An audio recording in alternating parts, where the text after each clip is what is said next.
All right, Miles, let's talk Texas A&M football here for a little bit. Look, this is a football program that's had a little bit of a tumultuous offseason. Of course, they bought in Bobby Petrino, had some guys leave through the transfer portal. They, of course, added their fair share of guys through the recruiting game and the transfer portal as well. But we have a report coming out that shows that Texas A&M and a lot of their questions about long-term viability in the recruiting game appear to be answered by this latest news. And we think Aggies fans will be really excited to hear this report.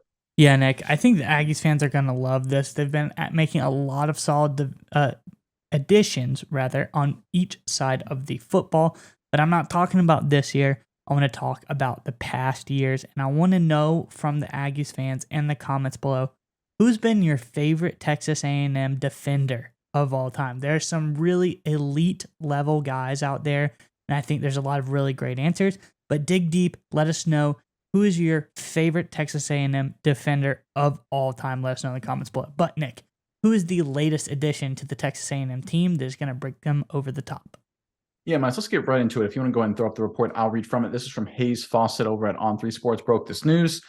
Four-star safety Jordan Pride has committed to Texas A&M. The 6'2", 175-pound safety from Blountstown, Florida, chose the Aggies over Florida, Alabama, and Tennessee. Pride was quoted as saying, "Not no changing this one, gig 'em," with a couple nice emojis. All right, Miles, here's my thought on this. Look, Texas A&M obviously is coming off a very disappointing 2022 campaign. There's no doubt about it. But I'm always reminded of like a story that goes in competitive sports, specifically like racing and golf. There's basically two strategies to go. You can play for like third place. You can play for, fourth place, like kind of try and get a medal if you look at, racing or something like that. Like, or you can play for winning. And sometimes if you're really aggressive and you go for first place, sometimes things don't break your way and the wheels fall off and you fall way out of the pack. That's kind of what happened with A&M last year. But Texas A&M under Jimbo Fisher is doing everything they possibly can to play for it all, to play for a national championship, to compete at that level. They could, if they wanted to, dial it back and be like Ole Miss at Lane Kiffin, where, hey, a great year is they win 9 or 10 games, disappointing year they win 6 or 7 games, but hey, who cares? It's Ole Miss. Everyone's going to love the fact they're at least competitive. A&M under Jimbo Fisher is trying to vie for national titles. In order to do that, you have to take on a new approach in the recruiting game. You have to recruit at a national level, and you have to recruit directly against national powerhouses. And that's been some of the good and the bad of A&M. They did it very successfully a couple of years ago. Unfortunately, they lost some guys in the transfer portal, and there were some concerns that they were not going to be able to keep that up, and they were going to fall from the ranks, and their strategy wouldn't work.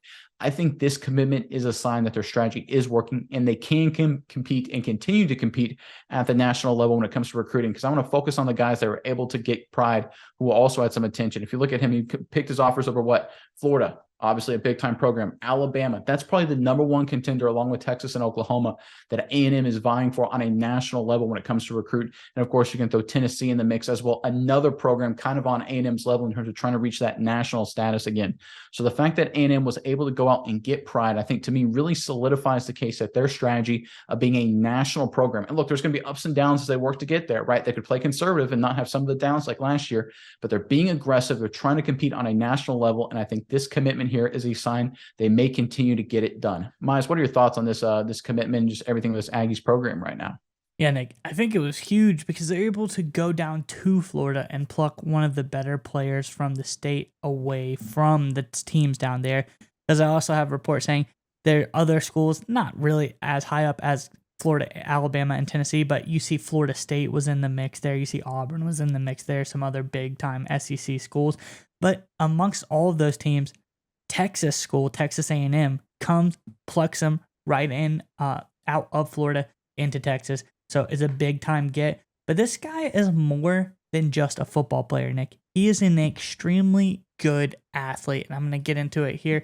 He is a baseball player. He is a track star. He also played football as well, and he did multiple events in track field. He did high jump, and his highest verified jump was 6'2". He ran the 100 meters in 11 seconds. So this is a guy that was pretty talented. Oh, he also played baseball as well, of course. Every good football player's got to play baseball as well. But this is a guy who's extremely talented. It seems as if anything he does, any field he does, any ball he touches, he's going to be a great athlete at that sport. So I love having a guy like this because it seems like you bring him in and he can really kind of do everything. He's in that perfect role too as a safety position. He can float down closer to the line. He can play back. He can drop to be a corner. if need be. This guy is the ultimate hybrid style of athlete, and he has a big frame as well, Nick, being 6'1 and a half, 175 for a safety coming out of high school. It's a pretty big guy. So, elite speed, great athleticism through multiple different sports, and good size. How can you possibly go wrong there? You can't. That's why this is a big time recruit. He's a 4-star, the number 6 safety in the class, the number 13 player in Florida. So I think this was an all-time get for the 2024 class for Texas A&M.